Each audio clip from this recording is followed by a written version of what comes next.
Okay, hello everybody. I hope the sound is okay. I need to check that first. Let's check the meters. I hope it's not too loud. So how are you doing, guys? Nice to see you. There are already a bunch of people watching, which and quite a few of you were already waiting. That's great. And let's wait for people to sign in, and then we will start the feedback of your best images from 2021. How hard was it to find the best image? Those who have sent me the images. Was it hard? And also tell me where you're from. Slightly distorted voice. All right, maybe I will turn it down slightly. Is this better now? Everything's perfect. Orlando. Who is Seraphine? Is from Orlando. Must be nice weather. How warm is it down there? Sound is good, says William. How you doing, William? You all set and recovered? Hampshire, UK. That's good. That's good. We have from US, UK, and probably from somewhere else because there are already 26 people watching this, which is a great amount for the start. So I was asking that I know some names that I recognize there from the chat. That how hard was it to choose the best image? Because I know it's not really easy. If you take a vast amount of images and then you have to pick only one, it's really hard. And like I said in my video where I picked mine, was the idea of going them month by month and picking the best from each month. And it's not only about the quality of the photograph in a technical sense, or how would I explain? It's also about the situation that you took the image and how much that reflects a memory of the time you took it. Might be an important image for you, and that's always, of course, hard if you need to share that image, and it might not be that obvious that it is the best image if we're talking about the feeling that you had about the image, or it might be really an important image to you. So that's always a hard call, and picking one image from whole year's work is hard. Let's see what if there are any answers about that. Okay, we got Switzerland, Stefan, and Range Rider is from North Carolina. North American Traveler from Palmerton, Pennsylvania. I think that is. Axel is Germany. Then Ferus VLKP is from Poznan, Poland. Wetbrew, yes. And then we have, I can't read that. It's a very small print that I have there. Another one from Poland with a place that I cannot say. All right, William, you're good to go again. I'm glad to hear that you're all good. And yeah, I saw your sunset image. I will comment on that later when I talk about the 52 assignments. Then I'll come back to that. Sound is still a bit distorted. Could be maybe it's on your end because I don't see that anybody else is saying. It could be, of course, from my end too, but might be the lines at your end too. That's also possible. Okay, Jörg says it was very hard to come back from Safari with 25,000 images, still not sorted out. All right, that's a lot of images. Where were you? Wildlife photography or something like that? Sounds interesting. Distorted. I wonder what's the problem. Should I take that down again? Is it better now? Good feed here, says the North American Traveler. Hello, Fran from Spain. Sebastian, UK. Hello, Raymond, Photo Austria. Jan Wikström, on board a ship on North Sea. So how's the lines over there? So are you working on a ship or is it a cruise or what's going on? Sounds really interesting. Puerto Rico. Okay, you went to Kenya. Yorick went to Kenya, Great Valley, all wildlife. Oh, that's interesting. I hope you share those images somewhere. I want to see what you got. But the 25,000 images, that's a lot of work to pick the best ones, and you might even miss a few good ones if you have 25,000 images to look at. You might miss some of the images just because there's such a big amount. It's hard to spot them all, but you probably have a few good ones there too. Oh, Jan is working on a cargo vessel, so you have some free time to watch the live stream on a ship from North Sea. That's probably the most exotic place so far that someone has watched my live streams. That's really interesting. I hope you have some time to make some photographs while on board that ship too. Okay, let's start to check out the images after I've talked about this, the 52 assignments. And those who don't know what it is, there is a video about that in the description mentioned. And after the stream, you might want to watch that if you're interested in 52 assignments. In short, it is a assignment for you for every week to photograph something that I have already planned or given out the assignments.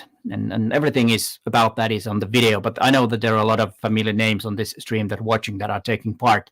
And I knew that it is kind of a good idea, but I would never have thought that how many of you have taken part on that. There were, I think the first assignment was details in your surroundings, and there were over 500 images, and the same goes with the wide angle. And if I'm not mistaken, the next week is animal, and after that it's weather.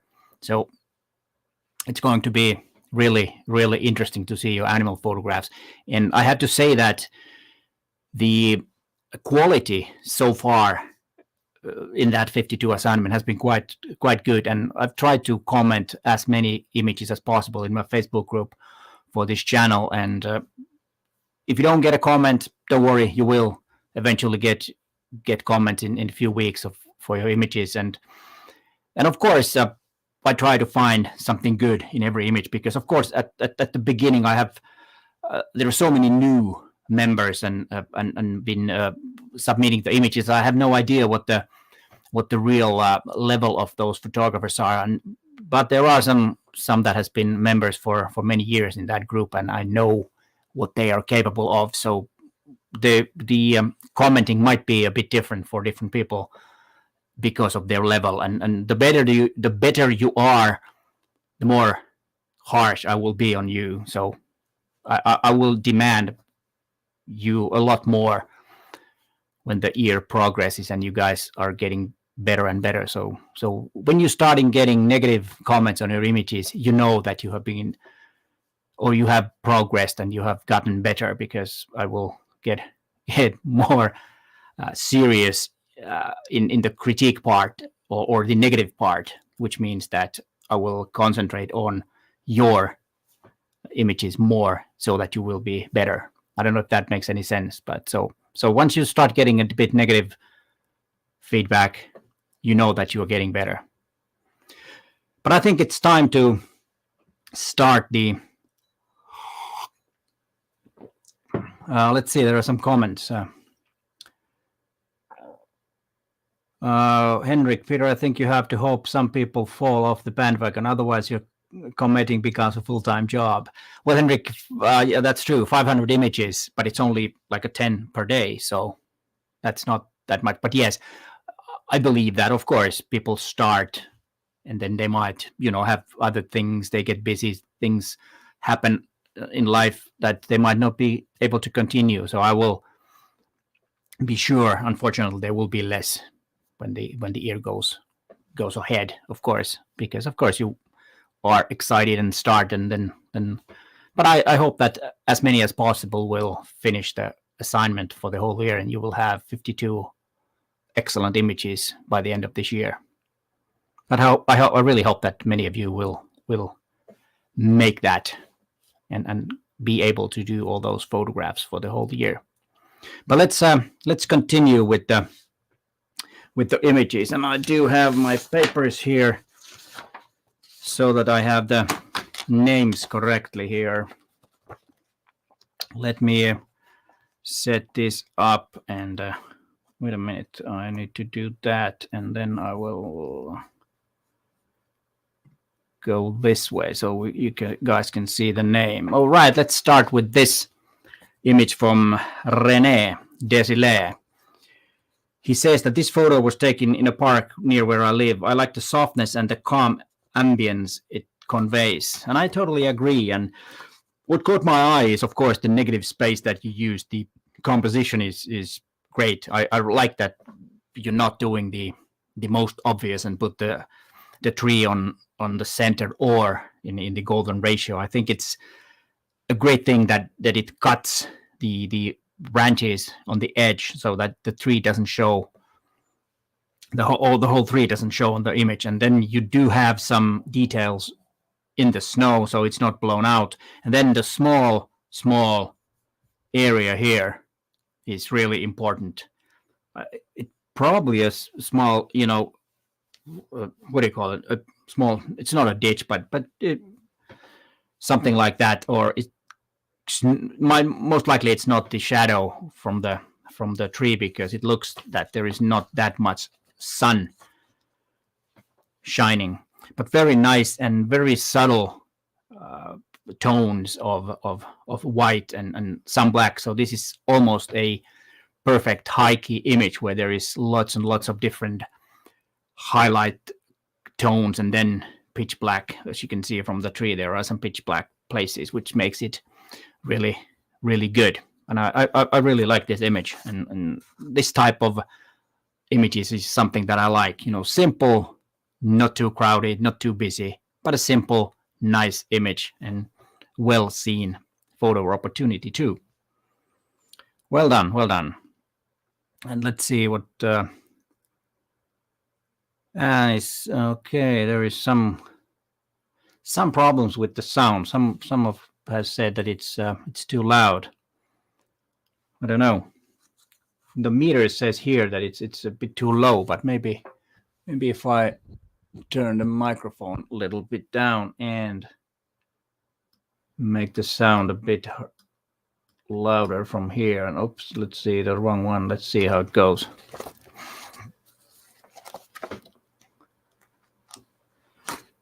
Yeah, Rick Bear is right. Renee has a great eye for composition. Let me see if I can pull that. Yeah. Rick Bear says Renee has a great eye for composition, and it isn't influenced by so-called rules. I like it. Yeah, that's exactly my point too, and that's why I like that image too. Sound. Oh, okay, now it's better. Maybe yeah. I turned down the microphone volume or the gain from the microphone and then added some from the software. That probably works better this way. And let's go to the next one. This is Karen McBride, and it's a picture of Duffy. And this made me smile because without the nose, you would think that Duffy is a bush or something that is on the right. And I think this is marvelous, and I really like the tones. A pitch black dog, which Duffy most likely is, and at least looks like, it's not a very easy subject because you really don't have the details in the fur, and that's really hard to photograph. And I think this image is really, really, really nice. And I was always I was also wondering, what is he looking at when he's looking to the right? There must be something interesting, or then it's just told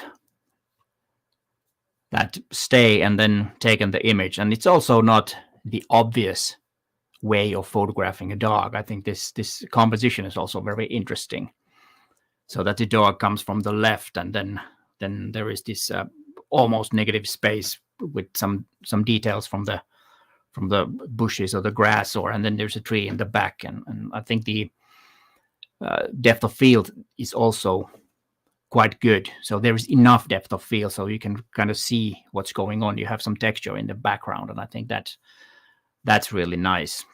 And please, if you have any comments about the images, then please tell us in the chat box. And William, no, I'm not using. I have my old microphone here, which I've had for a few years, I think. And let's go to the next one. And this image from Nelletto is taken in one of the suburbs here in Helsinki called Haga. It's a creek, and he went there to watch some ducks after he had gone to the Central Park here in Helsinki to photograph some wildlife, which he did not succeed. But I'm glad he went to Haga, because this is an stunning image of a ordinary duck. It's a very common bird here. They're all over the place. And look at the water, what it looks like. It's magnificent looking water, and the colors. And look at the duck's head, where the water is making it really shiny, and the perfect eye contact. And this is just one of the best images of ducks that I've seen. I really like this image. I think I'll show it like this for a little while. But what do you guys think? And let's see. And let's see what Rick says. The very definition of a great photograph. The photographer makes the viewer stop and think, studying the image before we see wonderful things like the wet fur. Yeah, that was about the dog photograph, and I totally agree. And yeah, this is about this image. The water seems to be boiling. Great shot. I agree. But I think what happened, what he said, that what Janne said, that is suddenly they got excited about something. I waited with the camera for it to repeat. So they did repeat it, and Janne got a great shot. Great shot. And let's see the next one. Another bird photograph by Blaise Corday. I waited an hour in the cold to take this photo in the morning, but it makes me very happy. Two crested zebras who make offerings to each other. And then he has a link to the place in Switzerland where this place is. And yeah, sometimes photography is about waiting. You wait for something to happen, and this is exactly what Blaise did. And I'm really glad that you waited, because you got a really stunning image. And like he said, she said, two great making offerings to each other. It's a nice image. And I also like the tone of this. All the colors are really nice. It's the background is have same colors as the bird here. And okay, this part is a bit too bright, but that is something that happens sometimes. You just cannot do anything about it. There might be some details in this white part to recover a bit, but it doesn't matter. I think this is a stunning moment, and I love how the water is splashing, like almost the same thing as in Janne's photograph that we saw earlier. And I think this is also a great photograph. Okay, and there is Henrik said it's called their wedding dance. Yeah, that could be it. Probably it is. And it's Gurebes. Okay, there's some spelled or spelling mistake, and I don't know anything about birds or about their names, so I always say a bird. So sorry about that. And yeah, they mimic each other. There's a good comment from 1957 Plato. The birds have an amazing way of courting. They mimic each other. That's true. Great photograph, Blaise. Glad you waited in a cold. It pays off sometimes. And let's go to the Next one, another minimalistic shot that is from Terence Jameson. This is one of my first attempts at minimalist photography. It is a growing market post of the south coast of Hampshire, UK. And yeah, I'm a big fan of minimalistic photography because it's actually seems to be, or at first it seems really easy, but it actually isn't, because you have to kind of know where to put the negative space, like we have it here. And I love that these rocks kind of break that, and long exposure, it is 51-second exposure, has made the water totally still. And I know that some don't like that, but I am a big fan of this type of water. And to make this image minimalistic, you need to do that so that you can really have the water still. And it almost looks like ice, except you can see it from the rocks that it's not. And then the subtle color of red here and some yellow here is just magnificent. And I like the square format of this. This could also work as a panorama type, so you would cut here and somewhere around here. This could work, but I think this is a really good way of making it good too, to have it as a square format. I think it's magnificent. Yeah, and this is yeah, Stefan is saying, I love the little shade going into the negative space to fade out. Yeah, it's the shadow of what's that, whatever that is called. And I think that's a good addition to this. It's kind of like a counterpart to this, which I think is really important. This kind of breaks the obvious of a negative space. You would only have this and then not hear anything, but I think that makes the image better, because it kind of breaks the minimalistic tradition in a way, to add that adds to the image. And I think that's why I picked this one, because it's there's a small distracting element which makes it a lot better. And I mean, when I say distracting elements, I mean in a good way, that it's just marvelous shot. Great job, Terence. Thanks for sharing it. Yeah, let's move on. And then we have another great bird. And this one is Dirk Schuneman. This is a male boat-tailed grackle taken at Orlando Wetlands Park in Florida. I used EM1, blah, blah. Okay, exposure was 1/320 second at f8. And you can see the what do you call, the technical details in the top left-hand corner, which is always interesting to see and see what equipment and what exposure was used. And what I like about this is the color contrast. I love the blue color of the bird, and that the details, there are so much details in the furs. If we take it closer, you can really see all the details. It might be not that obvious, or might not be that visible on the stream, because it packs, the video is packed, so, or compressed, that is the right word, so that's why you might not see it, but it has all the details in the furs, and all the black and gray shades that you have here, and then this one black area also have some detail, so it's a perfect exposure. And these plants or flowers or whatever these are adds to the image and makes a great color contrast, and then enough blur in the background to make it not that distracting, but still enough details to understand that there is some water or some open space, and then there is a forest and some trees in the back, which has also the same slight blue colors. So this is almost like two colors, blue and green, which makes it really great. And I also like the pose of the bird. He probably knew that Dirk is making this great image, and he or she was posing. But yes, Very good image. Very good image.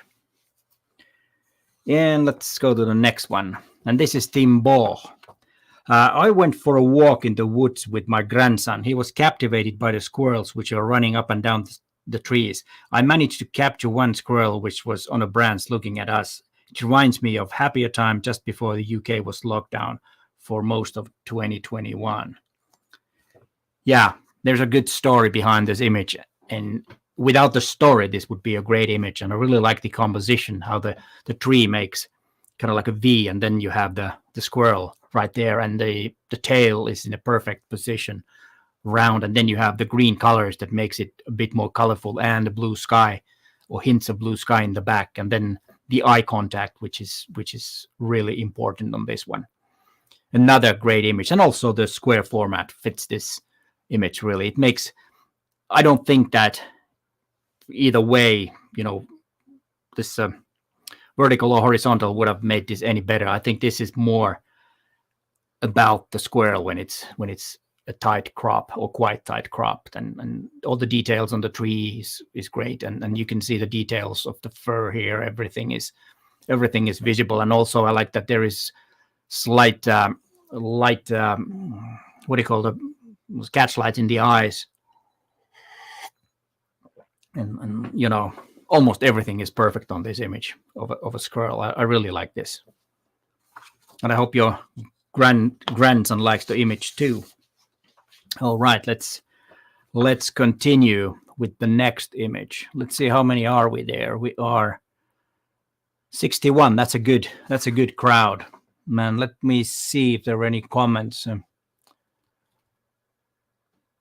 Let's see if there are any comments. Oh, this is interesting. Glad to see a photo of a gray. Competition judges in the UK will trash any gray squirrel photo. They only want to see reds.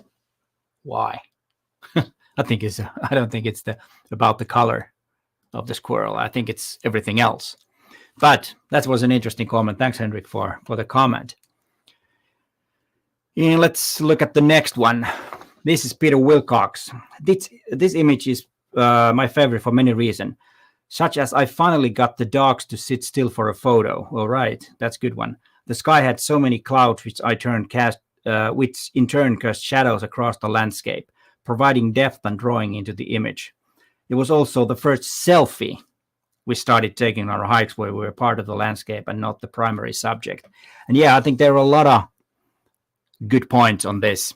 First of all, I really like the image. When I looked at it, I didn't know it was a selfie, which makes this image even better. And you're right about the clouds. It kind of takes us, when you have clouds like this and they go off the frame, you can really, it kind of dives in or draws you into the image. And then the two dogs are not in a perfect position, which is good because that will break the almost perfect symmetrical composition, which of course would have been good too. But I like the fact that the two dogs are kind of two distracting elements. As I say, when I say distracting, I mean in positive way. And it's also a great story, and I can imagine that, if there is a big lockdown like there was in many places of the world, and most likely there will be some more, because the virus seems not go anywhere, and it will stay with us and makes our lives a bit harder. So this is a really, really great image, and I can understand the story behind it. Taking selfies on your hikes, which is a good idea, makes a great set of images, and this is the start. And I think what a good start for a great set of images. Let me take some water first.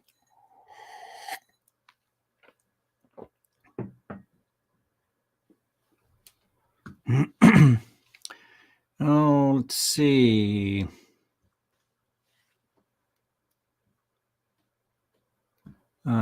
Just checking the comments here if there's anything.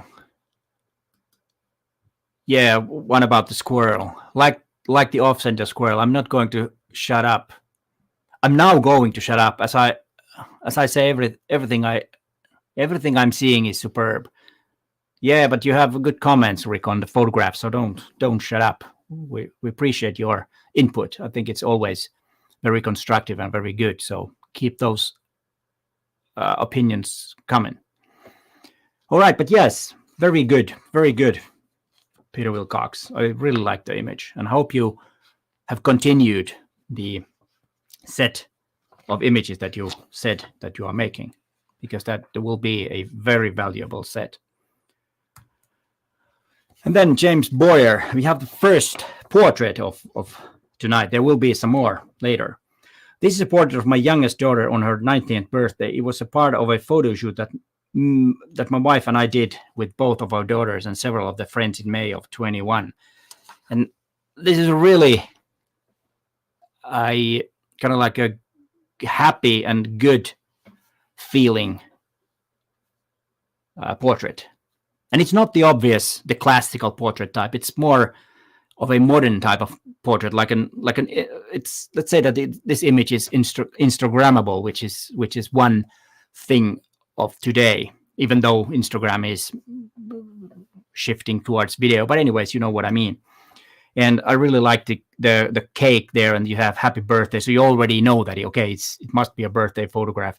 And the crown is tilted really nicely, and the expression on her face is fine. The light is nice, and usually this type of background is boring, but it kind of fits this image. It's not distracting this way when it's just a plain wall and everything is concentrated on the model here or the birthday girl, which is really, really nice. And it's kind of like a casual too. It's not too much posing, even though it is posed, but it's still very natural. And you probably had a good set of images of others too, if they are anything like this. But I think this is really, really a marvelous portrait. Let's see. Yeah, such a nice, great lighting. And this one, yeah, like how she's posed, like she's just slid into the frame with a cake. Exactly. It's just so natural looking. Oh, welcome, Peter Cardo. You just popped in. We've gone through some great images already, but if you missed something, you can watch them. You can watch this later from my channel, the beginning. Yeah, this is true.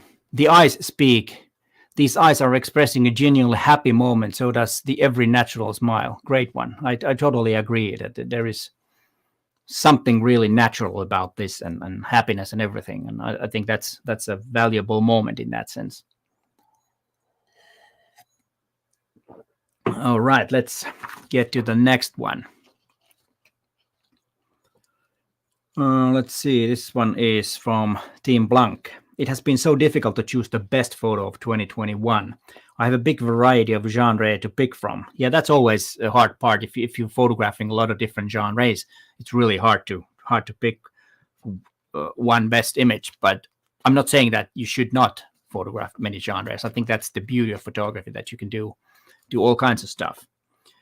But there's something about these seals on the shore of Isle of Arran, west coast of Scotland, that makes me smile. The photo reminds me of the sheer wonder of seeing so many seals so close and exchanging eye contact. And yeah, that's what caught my eye. And eye contact is really important if there is a creature with eyes in a photograph. And I think eye contact usually is the key, because I think eyes are the most important part in a photograph when you're photographing a creature with eyes. Being a human being or an animal, I think that's really something. And I like the formation. There are one doing something else, and this guy comes to check out what's going on, and these are looking straight at your camera. And I think the composition is also really good. You have a right the camera is on the right height, so that you have a clear view also to the sea that you can see, but it's still, you don't see the horizon, which you don't need on this image. And I think this is a great image. And also, of course, with the story, I think it makes it even better. And like I said, there's always the think that what is the best image for you, and with the story, and I can see that this one is really important to you, and it is a great place. Like he says on the comment what he wrote, sorry, the wildness of West Coast Scotland is so beautiful and so full of nature, thanks to so few humans being around. Yeah, and I think the western part of Scotland is actually the least dense population in whole Europe. So there is nobody there except animals, sheep and seals, I think, in most part. Now let's see if there is any comments.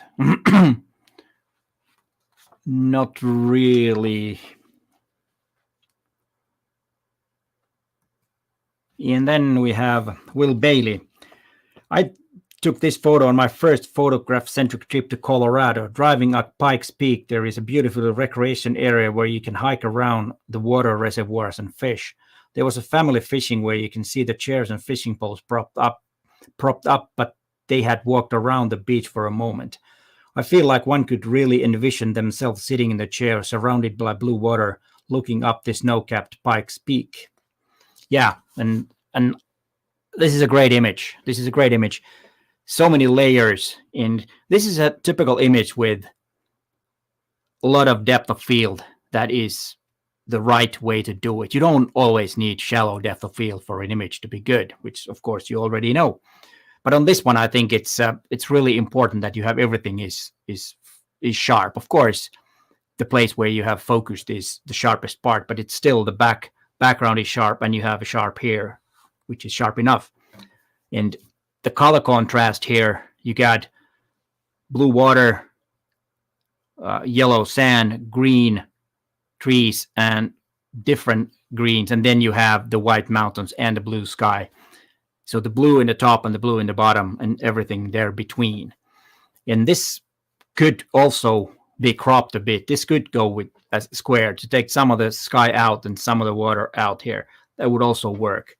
And I think this is a really, without these fishermen, this family, this image would not be that interesting. It's kind of like a visual anchor that you see that, and then you start seeing the place. And I can also see that if this is your first photocentric trip, and getting an image like this must feel or must be a really good feeling, because it's also important that the moment when you take the photograph and the whole things that around the moment is really important. And I can totally see why this is your best image from that year. It's a great memory also, and I hope it's a good start for photocentric trips in the future too, because those are really great. Because I know when you're traveling, it's really hard to, if you're traveling with your family, it's really hard to make great images, because of course you have to spend time with the family, and it's a drag for the family if they have to wait for you when you're taking photographs. So that's why photocentric trips are really important if you are into travel. Yeah, great image and great story.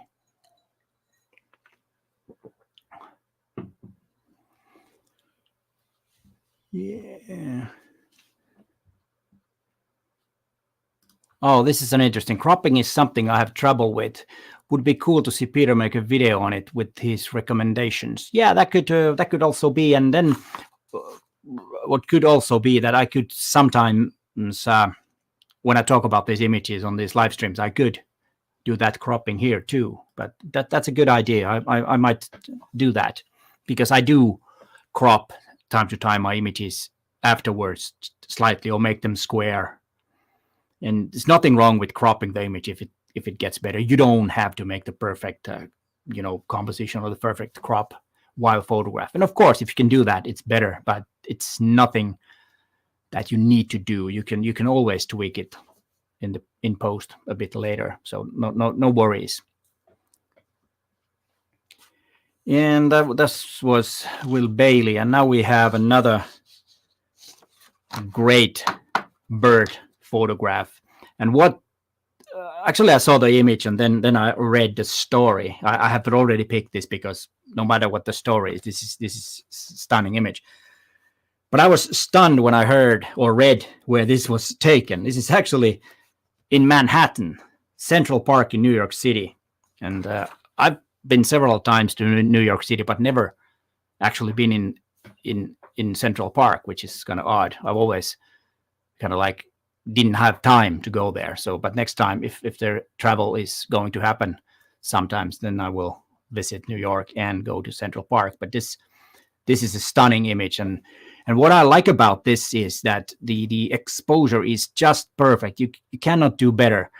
You have all the detail. White birds are the hardest, or white anyways, but white birds especially are hard to get the perfect exposure. And I think this is just blows my mind, the image. And you can see all the details. I hope you can see it on the stream too. And then the reflection and the moment. And like he said, AJ said that the picture captures a blink of an eye moment as this egret patiently search for and then in an instant snatch a fish from the water. And this is not an easy shot. And to get the composition like this, the exposure like this, and you have the white details, and then you also have a black background with some details. I hope you can see it in the stream, but there are some big leaves here that you can actually see. So it is just stunning image. It's beyond anything, I think. This is such a great image. Oh yeah, I totally agree that the photographer needs to sell this image to a poster or calendar company. But if you do that, don't sell it cheap. I hope you get your money. Yeah, that's true. Look at the reflection. You see the sky. That's true. That's true. And let's see. Yeah. And let's go to the next one. Yet another. There are a lot of bird photographs in this session, as you see. And this one is taken on Fair Isle, Britain's most remote inhabited island / June. As well as blurred background, I wanted a blurred foreground which still gave some indication of where the photograph was taken. The pink thrift occurs in other places, of course, but tends to be more prevalent in Shetland Islands. Yeah, that's a good thing, because I was wondering about the front, that it is, or is it good or not?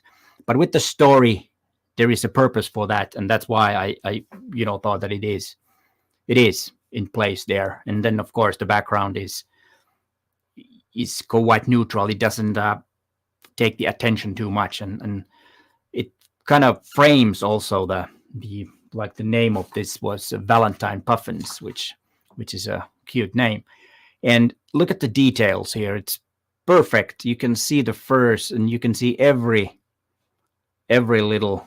It's not fur. They don't have fur, but anyway, you know what I mean. And then the expression and the colored, whatever that is. It's not the nose, but you know what I mean. And it is just and the colors here too is totally awesome. So well done. And this is something that even though I'm not a bird photographer, but this is a bird that I would love to photograph someday. And I've been once in the really north in Scotland, but didn't see any on that trip. But maybe I'll go there sometime again and try to find these and get some good images. Very good photograph, Alan. You really made a great shot. And let's see. No, yes, beak. All right, yeah, thanks. And let's move to the next one. And this is from Michael. And he said that he was in the wrong spot to shoot a moonrise on a summer night in resorts down in Maine. And as I scrambled to the right location, I spotted this guy washing his dishes. What's not obvious in the photo is that there are a lot of tourists below lining up for ice cream a few yards away, drinking in bar, having fun, and not paying attention to this guy with his shades up. It would have been great if few tourists were walking by below him, but I like his isolation anyway, showing that he lives above a donut shop. The colors look like an Edward Hopper painting, and the details on him are soft like Hopper painting.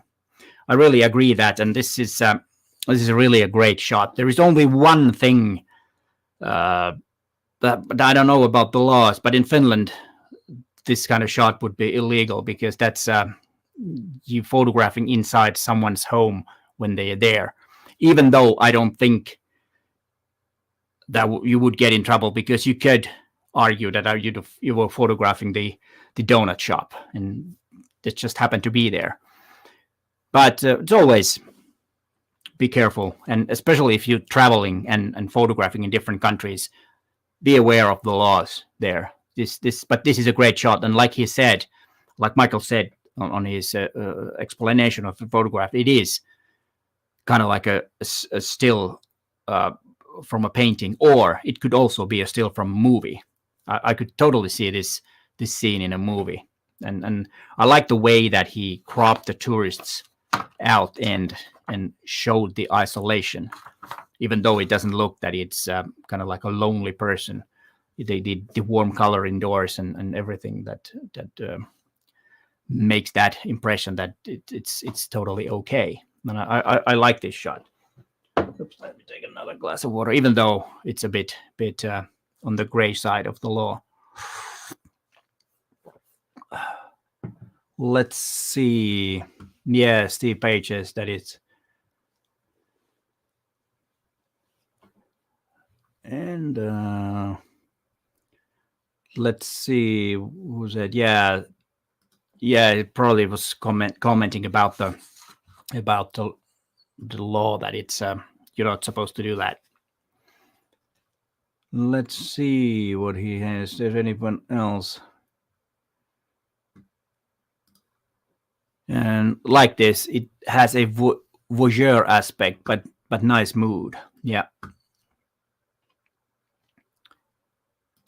Okay, and Rick Bear, great capture, totally legal in UK as long as you are viewing from a public space. He chose to leave the blinds up. Great image. Yeah, I agree that that's the way it should be, like Rick says here.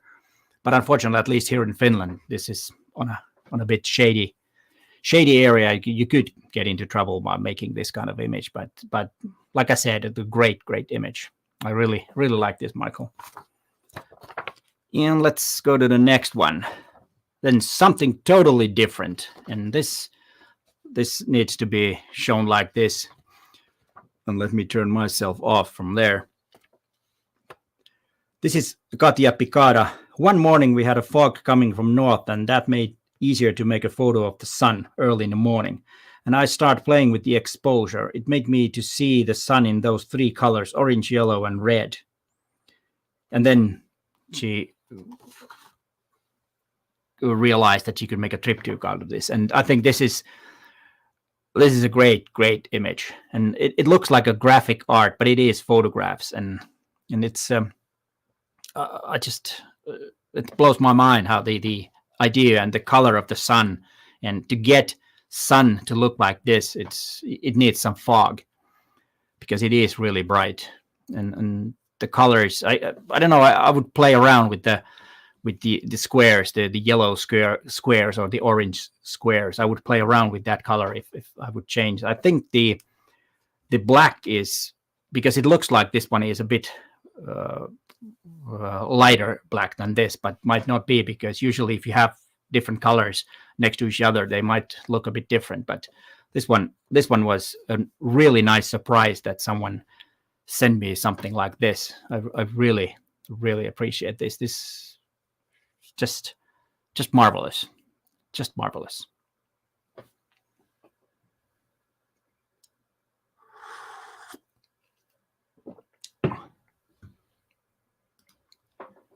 At first, Scott Westbrook says that at first I did not understand it, but now that I know it's the sun, whoa, yeah, exact my reaction when I saw this. I was like, wait a minute, and then I realized it is sun. And Katja confirmed that. Well done. Yeah. This is from Ian. I so admire artistic interpretation. It gives inspiration to try something new. Yeah, that's a good point. And also the lesson on this, which I think is the great part, that you see images from so many different photographers from so many different places in the earth or in the world, and then you have something like this, and a simple image of a sun, and then transferred it to a piece of art. I think it's marvelous, and I hope these images are inspirations for you. Of course, there's some images that might be from totally different genres, but you always learn from others, and I think that's the biggest benefit that I hope that you get from these feedback live streams. And always remember, this is my opinion of images. If I have a certain way of looking at images, and of course you can disagree, and of course if you disagree, please tell me in the comments, and I try to explain what I mean, and it's a discussion. I think that's the beauty of photography, that it can be practiced in so many ways, and we like different things and photograph for different purposes, and I think that's the best part of photography. But let's move on. And then we have Petros Gulas, and this is also really, really great. Let me have it like this here. Petros is saying here, I took this picture during my vacation in southern Norway. In this area, people are still very religious. So I started to think how things have changed and what is people's religions these days. I have applied a cinematic preset on Lightroom and removed some destructive parking signs on with Photoshop. And this is just stunning image. You look at the cross, and then you look at the Tesla logo, which looks like a cross, and then you also see a face there, because you have the bonnet. It's like smiley face, and you got some eyes here, and this could be the nose. And the funny thing about Norway is that it's a very rich country, and they have a lot of oil there, and it's still what they are doing. They are pushing people to buy electric cars, which I find odd, but at the same time really, really great. But the symbolism on this image, and with the story, like what he saw here, is just magnificent. I so much like this image. And also the first I was looking at, and I'm not sure if I liked a bit dirty green here, but then contrast with this, and then it's a bit cinematic and a bit gloomy, and a certain mood on this image. It's just, oh yes, this. I don't have any words. These images are getting better and better. We've seen some stunning images, and they just keep coming, which is great. Let's see if you have any comments here about this. Okay, they're talking about the photographing inside a window.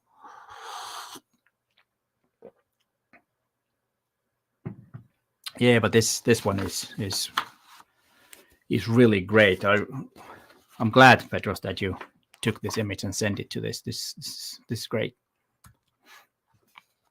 And then an image from Sam Thompson, who is from Guernsey and makes a lot of black and white images of people over there when he walks his dogs. And this one is from there too. And he went images by month.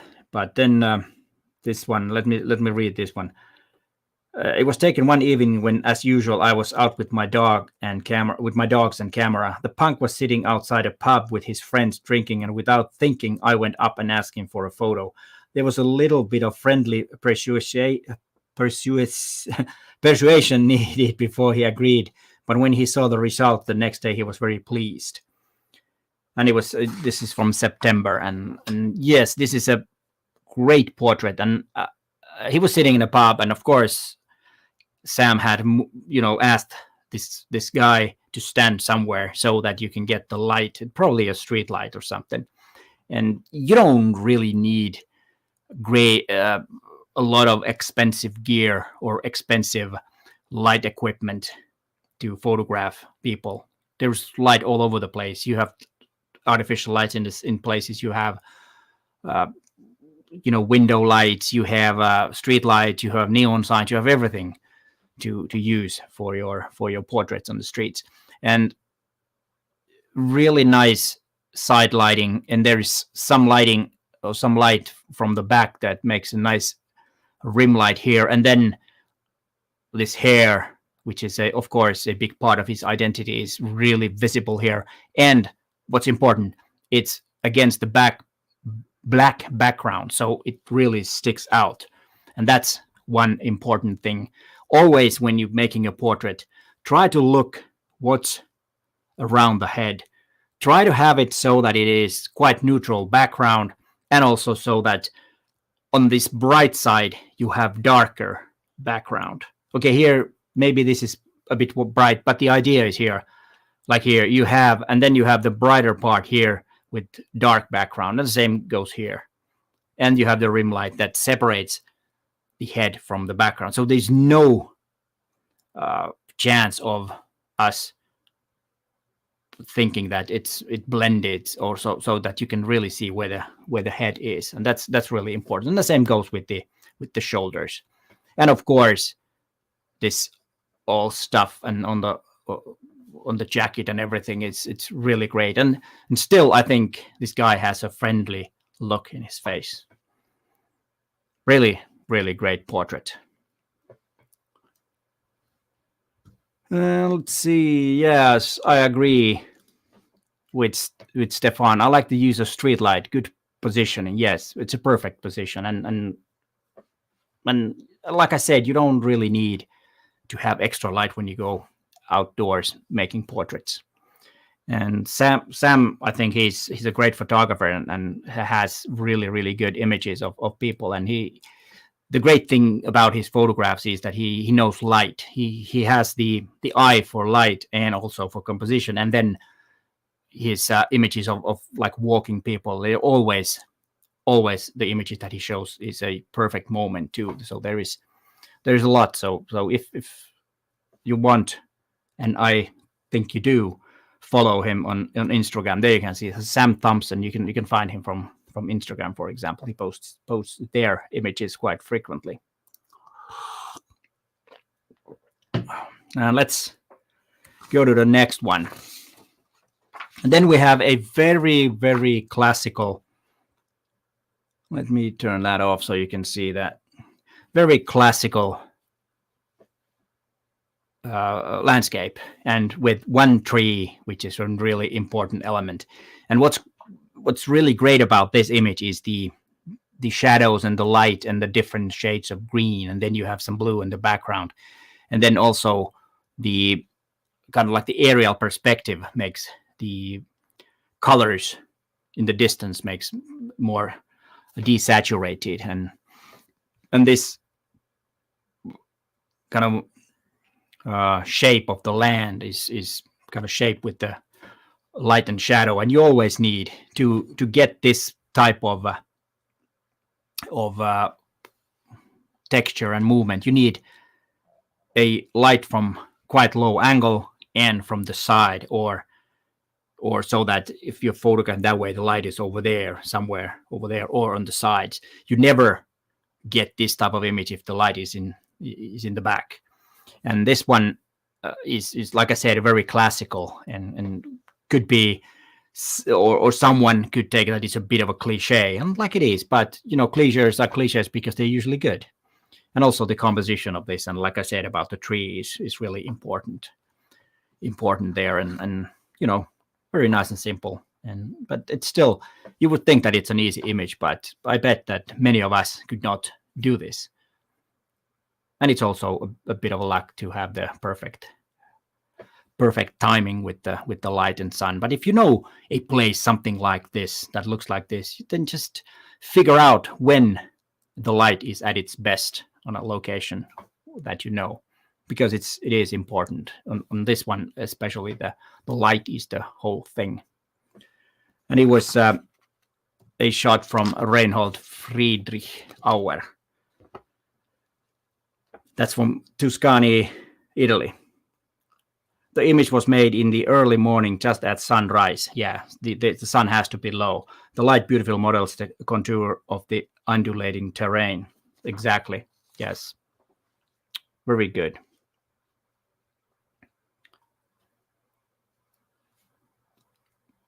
And let's go to the next one.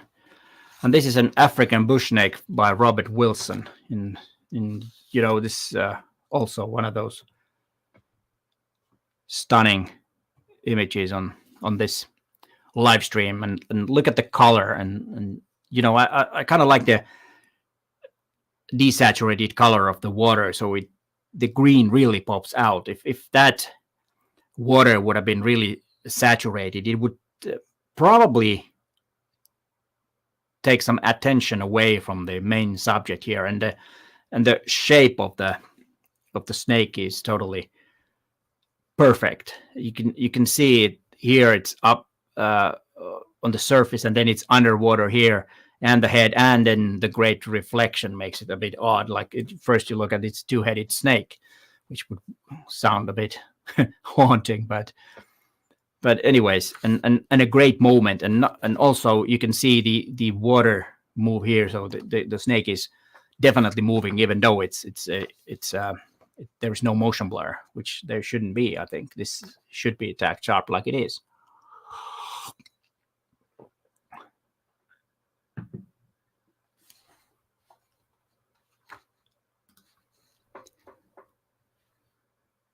Oh, wait a minute. I'll come back to that. I was going to talk about this. Ian is asking that would I denoise this image with AI software? I'm not sure, because I kind of like the texture, because the noise doesn't look that ugly on this one. I can't really answer for sure. It need to be tested. That could be one option, but maybe I wouldn't.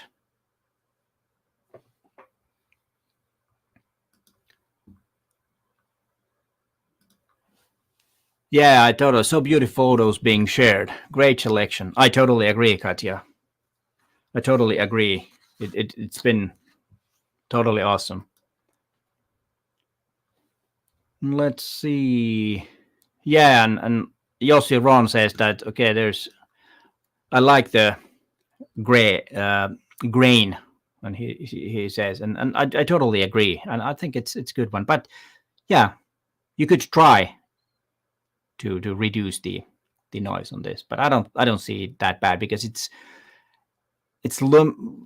not really changing the colors that much. If it was doing that, then it was different. But I really like this the way it is. And let's go to the next one, which is Thomas. My favorite image of last year was made the end of November. I was walking in the early morning through a local foggy forest. I turned backwards and I saw how beautiful the sun rays went through trees in the misty late autumn conditions. It looks like a woodland lantern. I know picture is far from perfect, but I think I caught a magical woodland moment. Well, I have to say that there isn't a perfect photograph, even though we've seen quite good ones and closely perfect. But I think this one is quite close to a perfect image of this type of scene. And I really like the sun rays that comes through the fog and the trees. And like here too, the sun is in front of you, not in the back. You wouldn't get an image like this if the sun was coming from the back of the photographer. And also the nice warm colored land or surface here is really great. And also, like I always say, that most images that I see need a bit contrast, but I wouldn't add contrast to this one because it needs to be this foggy looking image. Maybe from the up here I would maybe darken it a bit from the top, but It doesn't need that. And the sun, I think, is in a perfect position. It makes this tree really spooky looking, and I like the colors in this, but this could also work as a black and white, really a bit scary image, and you know, adding some dehaze so that it would not get rid of the haze, but it would make it more, or you could see these rays a bit better. But otherwise, this is nearly a perfect image. Glad you took it and sent it. Well done, well done.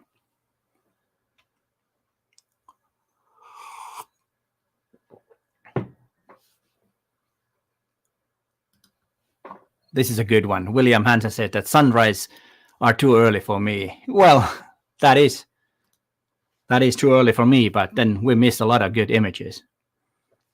All right, but let's continue. And this is an image from Marcelo Bromberg, and this is an interesting place. And this was the same place was photographed by, I think it was Ansel Adams and other great photographers during the 1940s, when entire Japanese American the Americans of Japanese descent were sent to internment camps on the West Coast and kept under wretched conditions. Yeah, that was after Pearl Harbor. I think they caught some or placed some Japanese families in these almost not concentration camps, but almost, and this is a quite horrifying place. And I think the word that he says that I like to think of this picture as a ray of hope for those unjustly imprisoned in dreadful accommodations. And I think it's you really, Marcelo, made a good point on that, and I think you managed to get that feeling of this not so nice place. And always, if you're photographing places like this, always remember to respect the thing. It's the same thing here in Europe. If you go to these concentration camps, that they still have museums, and you know, you just want to respect and take respectful images, and not pose for selfies and group shots and stuff like that people goof around. I don't think that's proper. And I think this image is one of those that respects the human beings that were mistreated, I think. Yeah, great shot. Yeah, let's continue with Anne Kasurinen. If the title of the photograph is a fellow coffee junkie at Christmas market in Kuopio, Finland. Well, it's a city north of Helsinki, a little bit to the east. I think it takes about 4 or 5 hours north from Helsinki to drive there. And this is my latest best image from year 2021. Though feel that year 2021 was not so good due to not getting around that much, and partly of work and partly of COVID. I like this picture because I like Christmas season and anticipation of Christmas and holiday, and I also like the after dark pictures at this time of year, especially if there is snow on the ground too. Picture is a combination of two exposures, so it's probably so that the front and the back has been photographed differently, and really nice color. I think I saw this image somewhere and commented on it, and I really like the moment here that this guy is looking and leaning a bit towards and looking at what he's buying, and probably talking about something, is this enough or whatever. And of course, because of the COVID, there's the distance, which Finns tend to like to keep anyway. So as you see here, this is the normal destination between two Finns when they are out somewhere. And the contrast, the blue colors on this Christmas light thing, and the warm light in the kiosk that's selling all kinds of good stuff, maybe coffee too. And the composition is really great. In it's a bit, the diagonal that goes that way is really nice. Maybe this one could be a bit darker. That doesn't add anything. I think the interesting part is here. But this is also could be a movie scene from a Christmas movie. It looks really, really nice. And the crisp, the sharpness and everything is is perfect on this. I really enjoy this image.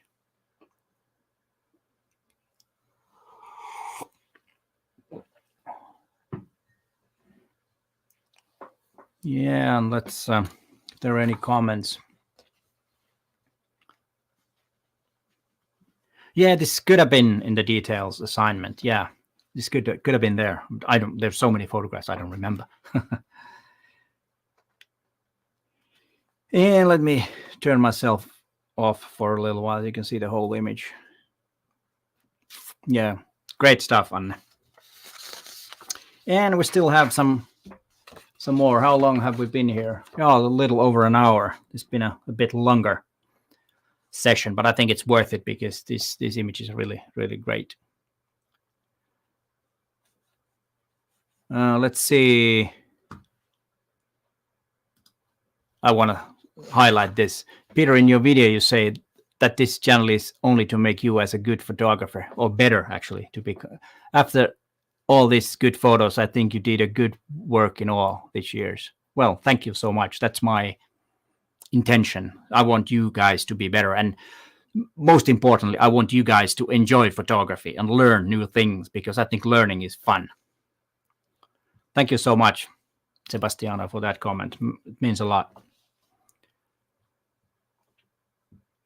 Yeah, this is also a good point, Rick. Notice the overspill of light around his feet and his jeans. It makes him stand out versus the other futures. Photographer has a good eye. Yeah, I think this is important, so that there is a separation here. Like I said in that photograph of that punk, you had the separation from the background, and it stands out also because our eye is drawn to the bright light and images in general. All right, let's continue so that we are not here all ear. Let's see. This is Andre Carmo Azevedo. My favorite photo was the one I chose for my week 50. I took it with Olympus using that marvelous light and compact kit lens. Yeah, and this was actually a guy that has done this 52 assignment thing last year by himself, and it's an Instagram called 52 weeks 52 shots, and this was his photograph from 2021. And did I see which month was it? But it doesn't matter. But really great composition, great light, and great place. And I really like the reflection. It makes kind of like a symmetrical image in a way, which is broken with this, and in a good way again. And I think that's important to say, that when I say break the thing, it is in a good way. And the stunning colors. And here again, the clouds come into the photograph, which from our perspective takes us in, and the curves kind of leads our eye to the building here, and the same reflection does it, of course. And then there is, in the lower part and in the upper part, there are kind of like leading lines from the clouds, and the curve makes it nicely. And of course, the nice shades of red, yellow, blue in the sky, and also the red light over here, or the red part of the image adds up to the image. I think it's a stunning image. And let's continue. And then we have Sebastiano, a frost early morning in November, and yet another simple and nice landscape. Not a spectacular place, but a spectacular photograph of that place. And I think this is a good example of an image from an ordinary place that I bet that we all have parks that looks like that, but we don't still have a image that looks that good from that park. So this one is all about light. As you can see, the light is behind that tree, and it makes, and of course you have a little fog here too, because it's probably morning frost, which sometimes lifts up the fog or the mist from the ground, or kind of like when it's getting colder, there is mist on the ground, floating on the ground, and when the sun shines through that, it makes magical images. So be early or be late, which means that be out there photographing when the sun is low. That makes usually a better light, and I think this one is a good example of that. And also the use of desaturated colors is interesting, because usually images like this, you lift up the saturation, but on this one it's kind of lowered, and that's why I also like it. It's a bit different. It's not the obvious choice. That's why I like this one. Well done, Sebastiano. And then we have this really stunning looking image. And again, a great looking place. But what makes this image so great is the colors. It's just blows my mind. It's probably saturated and totally okay. I like it. And then you have the Black Pier, which is actually, first I thought this was somewhere in Far East, where they have these kind of places, buildings on top of water. But this is some kind of a pier from World War I, pier that had been used to load ammunition onto British warships. So it's a kind of a interesting image of that, in a sense that the contrast, the beauty of it, it's still kind of like, of course it was necessary to do that, but it's still not a nice place in a way, but still, the colors and everything, it's just stunning. And the composition is really great on two, so that you have the horizon. It's not in the middle, but it's 1/3 from the image. And let's see if there is I don't think there is the exposure, but I think it's a very long exposure because of the moving sky and totally still water, which I think is let me turn myself off so you can see the whole image, which I think is really, really good. And what he says, that I felt the contrast of this symbol of war that now fallen into disuse became a symbol of peace, the start of a new day, something I hope to have captured in the scene. And I think you did. That's kind of what I was trying to say, that I think you totally did that. And yeah, a beautiful, beautiful image. And let's go to the next one. And this is Peter O. Kind of like the photo I took of an abandoned gas station here in Stockholm that I found. Not many of these left nowadays. Wanted to create an eerie feeling as well. Yeah, this is also could be from some Nordic noir police TV series, because that's always the places where they go, and these places are something that I would love to photograph this place, because I kind of like these kind of grungy old industrial type places. Of course, this is a gas station with probably some garage that they fixed some cars and real old time gas station. But I wonder why it's still there, because you don't see the gas pumps anymore there. They've taken those out, but the building is there. And I also like the color tone, the green, the a bit dirty green color that comes from the street lights, or in this case there are some lights on top here, and the most likely the lights are on, so that this would be a bit not so tempting for someone to break in and live there. That's why I think the lights are on. And this could also work as a black and white, but I kind of like the green tone on this image, and also the snow, and there's someone has been driving there. I wonder why. Maybe just turning around or doing some spinning or drifting in a slippery winter or slippery yard. When there is some snow, you can easily drift there with slippery tires on there.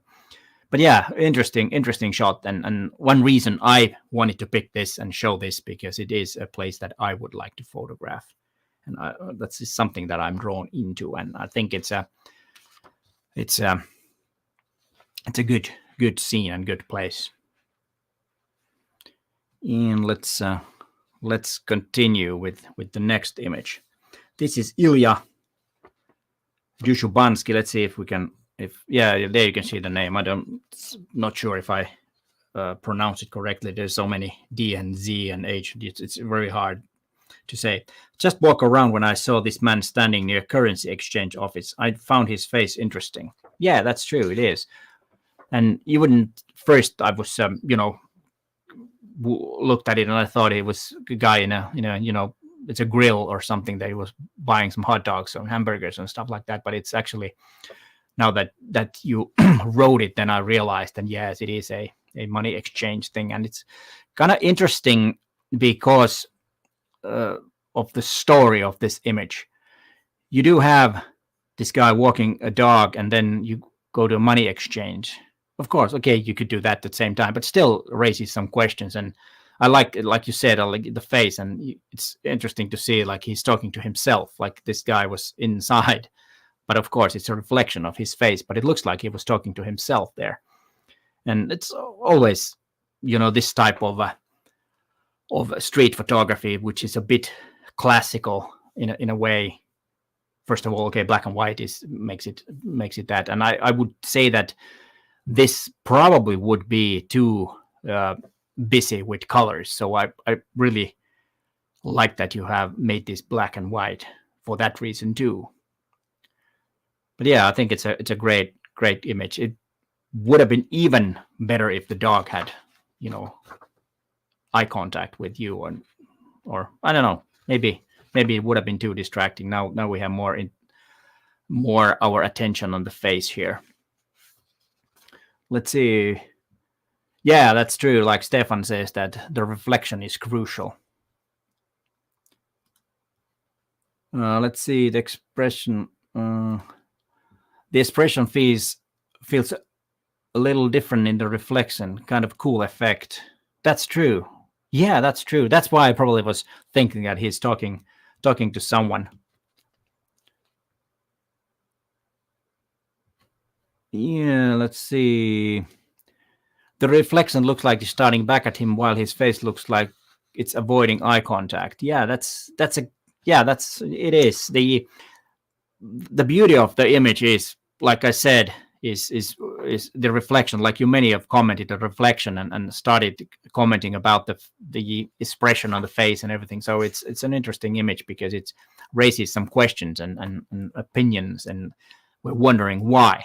And that's always a good thing. But let's move on. We still have actually one image. And this is Frederick Hedberg. He's from Sweden. This picture is from a place on the Swedish west coast that I love very much. Have taken several hundreds of pictures of this lighthouse, and finally this summer I found this composition, which I'm very happy with. And yeah, this is a good story also, that there are places that we photograph many times, and all of a sudden we find some interesting new perspective or new place to photograph it. And sometimes it has to do with light. Maybe you were here during a time that the light was at its best, and other times you've been here, the light hasn't been that good. And I mean on this exact spot. And I think this rock here and the colors of the rock is magnificent, and the way it leads our eye to the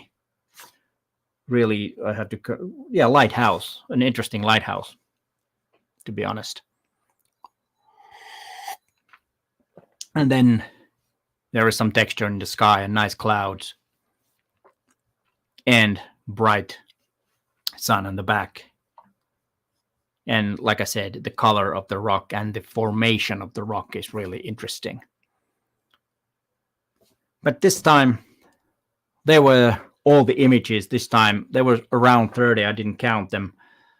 I got about 76 images. So if your image was here, congratulations, because as you saw, the quality of the images were really great, really stunning images. And I'm so happy that I had this live stream and could show you guys the images and commenting on them and reading the comments. I really appreciate that. But then we have to remember that we do have assignments all year. And if you don't know what the 52 assignments are or is, then after the live stream, go to the link in the description where I have a link to that video where I explain what it is, and then do the things that I recommend you to do in the video to take part of this. We already had 2 assignments and 50 on the way, so you have plenty of time to attend or take part to that assignments. And like I said in the beginning, that 500 images per assignment has been posted to the Facebook group, and which is quite a lot. And I try to comment as many as possible. And like I said, I will start with a bit nicer comments and might get a bit more critical at the end of the year while you progress. So when you start getting a bit more negative comments of your images, it only means that you're getting better, and I'm kind of demanding or wanting you to do better and not be lazy. But don't stress about this. This is also a lot about fun and just getting you out there to photograph. This is also the big thing, and I think that's the biggest thing. If you find this interesting and you think that this will make you photograph more and have more fun with photography, then I think I've achieved something on that. And everything that you do better, let's say in September, than you do now, is just a bonus for both of us. But hey, I want to thank you so much for sending these images. It has been real pleasure to show these images that you have sent me. That is your best work from 2021. I think you've done really, really good job. And I hope you see you in the YouTube, in the Facebook group of this YouTube channel, posting those 52 assignments. I will have something about the next assignment, which I think, if I remember correctly, is about its animals or animal. I will probably write a blog post about it and see if I can come up with some tips and tricks about that. I'm not really that much into animal photography, but I know a few things about it anyways that I might share, but you guys might be better at that. But I will see those images coming next week about animals.